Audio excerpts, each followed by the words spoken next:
Journey of love. രചന നിലാവിൻ്റെ കൂട്ടുകാരി. അവതരണം സാലിം കരുളായി. ദേവും തേട്ട വരാഞ്ഞത് ആരുവിന് ജയന്റെ ആരോഗ്യസ്ഥിതി എങ്ങനെയുണ്ടെന്ന് ചോദിക്കണമെങ്കിലും മഹിയെ പേടിച്ച് ചോദിക്കാതെ ദേവുവിനെ കുറിച്ച് തിരക്കി. അവൾക്ക് വണ്ടി യാത്ര ബുദ്ധിമുട്ടായതുകൊണ്ട് വന്നില്ല. എന്നാലും എൻ്റെ കൊച്ചനെ നിനക്ക് ഇങ്ങനെ പറ്റിയല്ലോ. എല്ലാം ഇവളുടെ ജാതകദോഷ. ജനിച്ച അധികമാകുന്നതിന് മുമ്പേ തന്തയുടെ തള്ള ചത്തു. കുറച്ച് കഴിഞ്ഞപ്പോ ഇവളുടെ തന്തയും പോയി. കൂടെ എൻ്റെ അനിയത്തി കിടപ്പിലുമായി. അധികം വൈകാതെ അവളും പോയി. ഇപ്പൊ കെട്ടി മാസങ്ങൾ കഴിഞ്ഞപ്പോഴേക്കും നിനക്കും ഇങ്ങനെയും. എല്ലാം ഇവളുടെ ശാപം പിടിച്ച ജന്മം കാരണ. എല്ലാം കൊണ്ടും ആരുവരോട് നീരസം തോന്നിയിരുന്ന മാലതി കിട്ടിയ അവസരത്തിൽ ആളും തരവ് നോക്കാതെ വിളിച്ചു പറഞ്ഞതും ആരും ആരെയും നോക്കാനാകാതെ വിഷമത്തിൽ തലയും കുനിച്ചിരുന്നു. മാലതി പറഞ്ഞത് കേട്ട് മഹി തന്റെ അടുത്തിരിക്കുന്ന ആരുവിനെ നോക്കിയതും വിഷമത്തിൽ നിറകണ്ണാലെ തലയും താഴ്ത്തിരിക്കുന്നവളെ കണ്ട് മഹിയുടെ മുഖം ദേഷ്യം കൊണ്ട് ചുവന്നു. മഹിയുടെ ഭാവമാറ്റം കണ്ടപ്പോൾ മാലതിക്ക് താൻ പറഞ്ഞതിനെ കുറിച്ച് ആലോചിച്ച് ഉള്ളിൽ പഠിച്ച് പേടിയോടെ മഹിയിലെ ഭാവമാറ്റത്ത് നോക്കിയിരുന്നു. എന്തും വിളിച്ചു പറയാൻ ഇത് നിങ്ങളുടെ വീടല്ല. ഇനിയും ഇതുപോലെ ഇല്ലാത്ത കാര്യങ്ങൾ വിളിച്ചു പറഞ്ഞ് ഇവളെ കുത്തി നോവിക്കാന്ന ആഗ്രഹം മനസ്സിലുണ്ടെങ്കിൽ അത് വേണ്ട. ഞാൻ ഉള്ളിടത്തോളം അതിന് സമ്മതിക്കില്ല. സ്വന്തം കെട്ടിനോട് ചോദിച്ചു നോക്ക് എങ്ങനെ അവസ്ഥയിൽ എത്തിയെന്ന്. കൂടുതൽ വായിട്ടടിച്ച വയസ്സിന് മൂത്താന്നൊന്നും ഞാൻ നോക്കില്ല. മഹി ദേഷ്യത്തിൽ പറഞ്ഞത് കേട്ട് ആരും ഒന്നും മിണ്ടിയില്ല. മഹിയുടെ മറുപടിയിൽ മാലതിയുടെ മുഖം വിളിറി വെളുത്തു. ഇനിയും മാലതിയും കൊണ്ട് അവിടെ നിന്നാൽ ശരിയാകില്ലെന്ന് മനസ്സിലാക്കി അവരവിടുന്ന് ഇറങ്ങിയതും ദേവന്റെ നോട്ടം വീണ്ടും ആരുവിലെത്തിയതും അവൻ്റെ ഉള്ളു വല്ലാതെ വിങ്ങി. ദേവന്റെ നോട്ടം കണ്ട് ഇഷ്ടപ്പെടാതെ മഹി ആരുവിനെ തന്നോട് അടക്കി പിടിച്ചിരുന്നു. വീണ്ടും മാഹിയേട്ടാ, ഞാൻ താഴോട്ട് ചെല്ലട്ടെ. എന്തിന്? വന്ന പോലെ തിരിച്ചു പോകാൻ നമുക്ക് അറിയാം. നീ പോയി യാത്രയാക്കിയിട്ട് വേണ്ട. മഹി ആരുവിനെ പിടിച്ചു വെച്ച് ദേഷ്യത്തിൽ പല്ല് കടിച്ചുകൊണ്ട് പറഞ്ഞതും ആരു പിന്നെ മഹിയെ എതിർക്കാൻ പോയില്ല. കാരണം ഇനി അവനോടൊന്നും പറഞ്ഞിട്ട് കാര്യമില്ലെന്ന് അവൾക്കറിയാം. താങ്ക്സ് അറച്ചേക്ക് താനെ. ആരു പെട്ടെന്നെന്തോ ഓർത്ത പോലെ മഹിയുടെ മീശ പിരിച്ചു വെച്ച് കൊടുത്ത് അവന്റെ കവളിൽ അമർത്തി ഉമ്മ കൊടുത്തുകൊണ്ട് പറഞ്ഞു. അയ്യേ, ആ തുപ്പല് മുഴുവൻ എൻ്റെ മുഖത്താക്കി. മഹി ആരുവിനെ മൂപ്പിക്കാൻ വേണ്ടി കവളി തുടച്ചുകൊണ്ട് പറഞ്ഞതും മഹി പറഞ്ഞത് കേട്ട് ആരു ദേഷ്യത്തിൽ മഹിയെ നോക്കി. എന്നിട്ട് എന്നെ പിടിച്ച് ഉമ്മിക്കുമ്പോ ഈ അറവും വെറുപ്പൊന്നും കണ്ടില്ലല്ലോ. ആരു മഹിയെ നോക്കി പുരുകം പൊക്കിക്കൊണ്ട് ചോദിച്ചു. എപ്പോഴും ഒരുപോലെ ആകില്ല. ഓഹോ, അങ്ങനെയാണോ? എന്നാ ശരിയാക്കി തരാം ഞാൻ. മഹി ആരുവിനെ നോക്കി ചുണ്ടുകൂട്ടിക്കൊണ്ട് പറഞ്ഞതും ആരും അതും പറഞ്ഞ് മഹിയുടെ മുഖം ഇരു കൈകൾ കൊണ്ടും ബന്ധസ്ഥയാക്കി കുനിഞ്ഞ് മഹിയുടെ മുഖത്തെല്ലാം ചുംബനങ്ങൾ നിറച്ചു. അവസാനം മഹിയുടെ അതരങ്ങൾ കൂടി വായിലാക്കി നുണഞ്ഞു വിട്ടതും മഹി ആരുവിന്റെ പ്രതീക്ഷിക്കാതെയുള്ള പ്രവൃത്തിയിൽ ഞെട്ടി ഷോക്കടിച്ചതുപോലെ ഇരുന്നു. ഇപ്പൊ തനിക്ക് അറപ്പാവുന്നില്ലേ? ആരു മഹിയെ നോക്കി ശബ്ദം കടുപ്പിച്ച് ചോദിച്ചതും ആദ്യമായി ആരുവിൽ നിന്നും കിട്ടിയ ഉമ്മയുടെ ഷോക്കിൽ മഹി ഇല്ലെന്ന് തലയാട്ടിയതും ആരു മഹിയെ നോക്കി പുച്ഛം വാരി വിതറി മഹിയുടെ ദേഹത്ത് തുടക്കാനെടുത്തിരുന്ന തോർത്തും വെള്ളവുമായി ബാത്റൂമിലേക്ക് പോയി. രാത്രി മഹിക്ക് കഴിക്കാനുള്ള കഞ്ഞി എടുക്കാൻ വേണ്ടി താഴേക്ക് പോകാൻ നിൽക്കുമ്പോഴാണ് റൂമിന് മുന്നിൽ കഞ്ഞിപ്പാത്രവുമായി നിൽക്കുന്ന ഇന്ദുവിനെ കണ്ടത്. മഹിയെ പേടിച്ചാണ് ഇന്ദു റൂമിലേക്ക് കയറാതെ തന്നെ കാത്തു നിൽക്കുന്നതെന്ന് ആരുവിന് മനസ്സിലായി. സൂര്യനെയും ഇന്ദുവിനെയും മഹി റൂമിലേക്ക് കയറാൻ സമ്മതിക്കില്ല. അതുകൊണ്ട് തന്നെ ഇരുവരും റൂമിനുള്ളിലേക്ക് കയറാതെ പുറത്തേന്ന് എത്തി നോക്കി മഹിയെ കണ്ട് പോകാറാണ് പതിവ്. അവിടെ നിൽക്കാതെ ഇങ്ങോട്ട് കയറി വാമേ. ആരും മഹിയുള്ളത് കാര്യമാക്കാതെ അലക്കാനുള്ള ഡ്രസ്സെല്ലാം പിന്നിലേക്ക് ഇട്ടുകൊണ്ട് പറഞ്ഞതും ഇന്ദു മഹിയെ കടക്കണ്ടിട്ട് നോക്കി. തന്നെ കണ്ട് ദേഷ്യത്തിൽ കിടക്കുന്ന മഹിയെ കണ്ട് കണ്ണുകൊണ്ട് വേണ്ടെന്ന് കാണിച്ചിരുന്നു. മഹിയെ ഭയം ഇന്ദു വരില്ലെന്ന് അറിയാവുന്നത് കൊണ്ട് തന്നെ ആരും ഒന്ന് വിശ്വസിച്ച് ഇന്ദുവിൻ്റെ അടുത്തേക്ക് പോയി. മോളിത് കൊടുത്തേക്ക്, ഞാൻ താഴെ ഉണ്ടാകും. മഹിയുടെ കണ്ണുരുട്ടിയുള്ള നോട്ടം കണ്ട് വെപ്രാളത്തിൽ ആരുവിൻ്റെ കയ്യിലേക്ക് ബൗള് കൊടുത്ത് ഇന്ദു വേഗത്തിൽ താഴേക്ക് പോയതും ആരും മഹിയെ ഒന്ന് കൂർപ്പിച്ച് നോക്കി അവൻ കരികിൽ വന്നിരുന്നു. ദാ കഴിക്ക്. സ്പൂണിൽ കഞ്ഞി കോരി മഹിക്ക് നേരെ നീട്ടിക്കൊണ്ട് പറഞ്ഞു. എനിക്ക് വേണ്ട. മഹി മുഖം തിരിച്ച് കിടന്നുകൊണ്ട് പറഞ്ഞു. അതെന്താ? ഇതിന് മുമ്പ് വിശക്കുന്നെന്ന് പറഞ്ഞല്ലോ. ആരു മഹിയെ നോക്കിക്കൊണ്ട് പറഞ്ഞുവെങ്കിലും മഹി ആരുവിനെ നോക്കാതെ മുഖവും വീർപ്പിച്ച് കിടന്നു.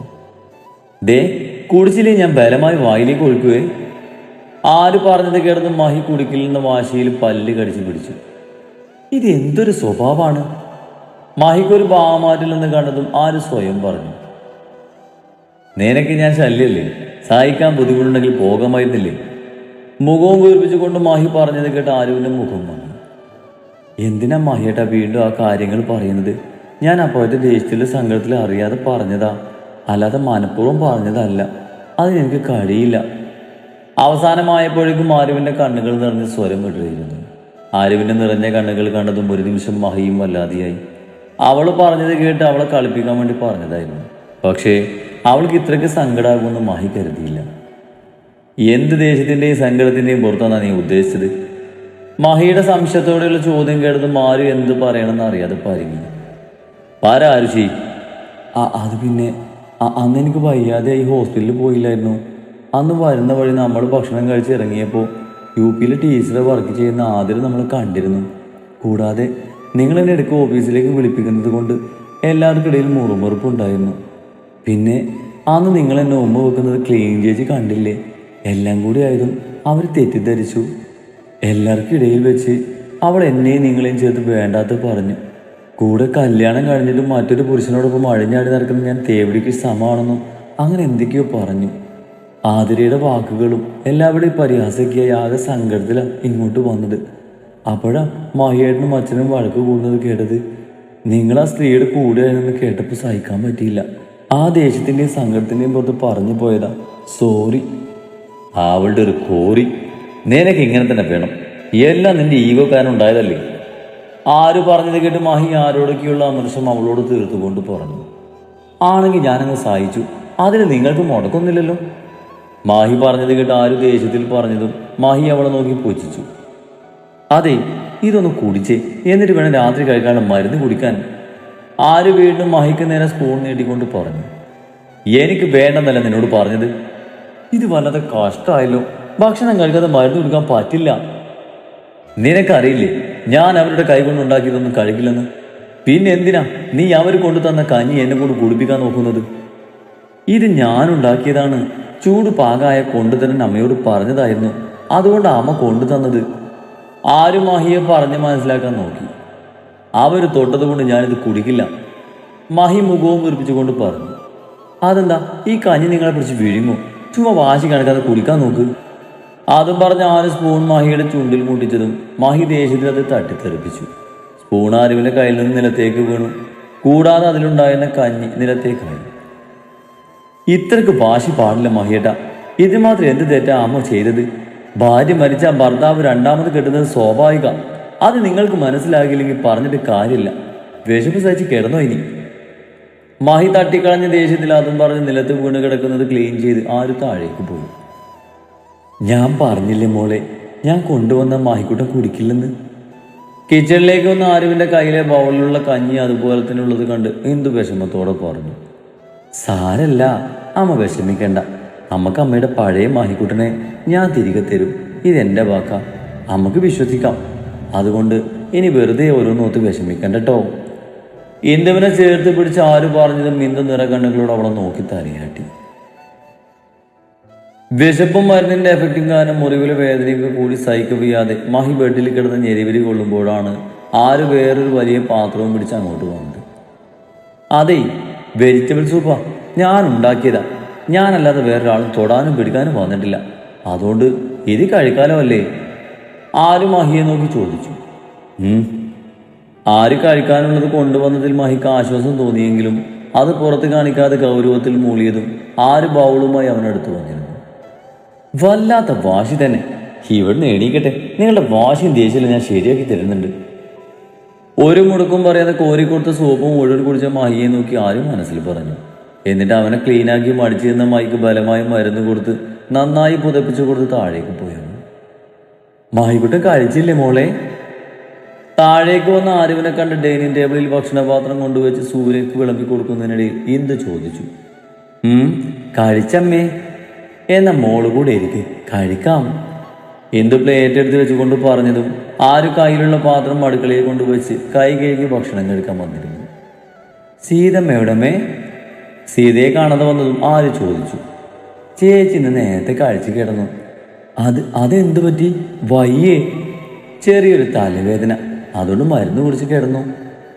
ആരുവിൻ്റെ ആദ്യോടെയുള്ള ചോദ്യം കേട്ട് ഇന്ദു പറഞ്ഞു. മോള് മഹിക്ക് മരുന്ന് കൊടുത്തു? അവന് മരുന്ന് എടുക്കാനേ നല്ല മടിയാ. സൂര്യ ആരുവിനെ നോക്കിക്കൊണ്ട് ചോദിച്ചു. കൊടുത്തച്ചാ? എന്നിട്ട് കഴിച്ചോ? ആദ്യം വേണ്ടെന്ന് പറഞ്ഞു, പിന്നെ ഏതായാലും കഴിച്ചു. അവന് ചെറുതായപ്പോൾ തന്നെ മരുന്ന് കഴിക്കാൻ മടിയായിരുന്നു. വലുതായിട്ട് മാറ്റൊന്നുമില്ലല്ലേ? അന്നൊക്കെ ബലമായി കൊടുത്താൽ ഇറക്കാതെ വായിൽ വെക്കും, എന്നിട്ട് ആരും കാണാൻ തുപ്പിക്കളയും. അന്നൊക്കെ അവനെ കൊണ്ട് മരുന്ന് കഴിപ്പിക്കുമെന്ന് പറഞ്ഞാൽ വലിയ പണിയായിരുന്നു. ചപ്പാത്തി മുറിച്ച് കറിയിൽ മുക്കി ചിരിയോടെ പറഞ്ഞതും ഇന്ദുവും ആരുവും അത് കേട്ട് ചിരിച്ചു. ആര് ഭക്ഷണം കഴിച്ച് ഇന്ദുവിനൊപ്പം അടുക്കളയിൽ ഒതുക്കി റൂമിലേക്ക് എത്തുമ്പോൾ മരുന്നിന്റെ ഡോസ് കാരണം മാഹി ഉറങ്ങിയിരുന്നു. എന്റെ കുറുമ്പാ, നിങ്ങൾ എങ്ങനെയാ ഞാനൊന്ന് നേരെയാക്കി എടുക്കുക? നിങ്ങളൊരു മനുഷ്യനാക്കി എടുക്കാൻ ഞാൻ ഇത്തിരി പാടുപെടേണ്ടി വരും. ആ എന്നാലും സാരല്ല, ആര് ശീനി പിന്നോട്ടില്ല. ഇത്തിരി നേരം മഹിയെ നോക്കിയിരുന്ന് സ്വയം പറഞ്ഞ് അവന്റെ നെറ്റിയിൽ വീണ് കിടക്കുന്ന മുടിയിഴകൾ മാടിയൊതുക്കി നെറ്റിയിൽ ചുംബിച്ച് ആര് ബെഡിന്റെ മറുപുറത്ത് വന്ന് കിടന്ന് ഒരിക്കൽ കൂടി ഉറങ്ങുന്ന മഹിയെ നോക്കി കണ്ണുകൾ അടച്ചു.